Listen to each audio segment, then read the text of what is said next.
natin kanina doon sa syudad. So, yun loves. Muli tayo ng Bravo. Ayan. Tapos itong biscuits nila, yung Rodesco. Tapos meron na siyang honey butter mga loves. At ito yung ating whole wheat biscuit crackers. At itong mayonnaise natin, ito siya yung bacon spread. At bumili na rin tayo ng maraming marshmallows. Diba? At ito, pangalan nito, potato cheese flavored biscuits. Ito mga loves. Bumili tayo ng sabon. Diba? Marami tayong sabon mga loves. Ito, vegetable oil. Tapos meron tayong Ginebra San Miguel. So, meron siyang alcohol. Ito.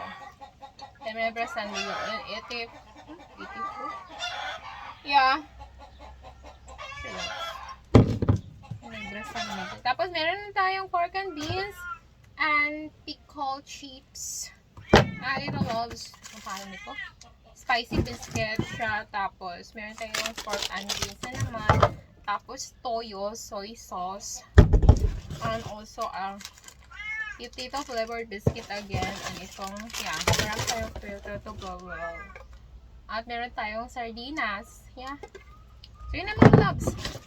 Ito ba minimili natin. Tapos, pakita ko sa inyo yung iba kong pinamili yung mga pangalan doon, yung mga prutas. Mili rin ako ng maraming prutas. Tapos, mili rin ako ng bagong sinelas.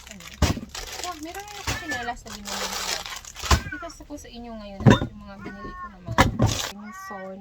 Meron ako ng maraming gamit sa Mason mga loves. Siya mga loves ko. Shoot. Yan, meron tayong ganito. Pang wala na mga, anong tawag dyan? Mga alikapit. Meron rin tayo ng microfiber na mga ganito loves. So, ano ba nangyari ito? Tapos ito, chinelas. Chinelas again, dalawang chinelas yung binili natin. Kulay black sila lahat. At may na ako ng notebook mga loves. Tapos writing pad.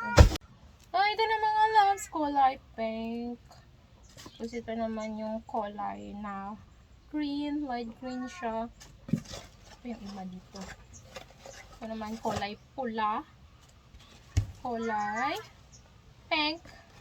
Tapos dito, pang kuan scrub sa mga, yeah, you know na, ano yung scrub natin mga. Tapos ito, peeler. Sino mo lang yung peeler namin. Ayan ko lang kung sana yung peeler. Ayan lang mga minili ko. For watching. Bye.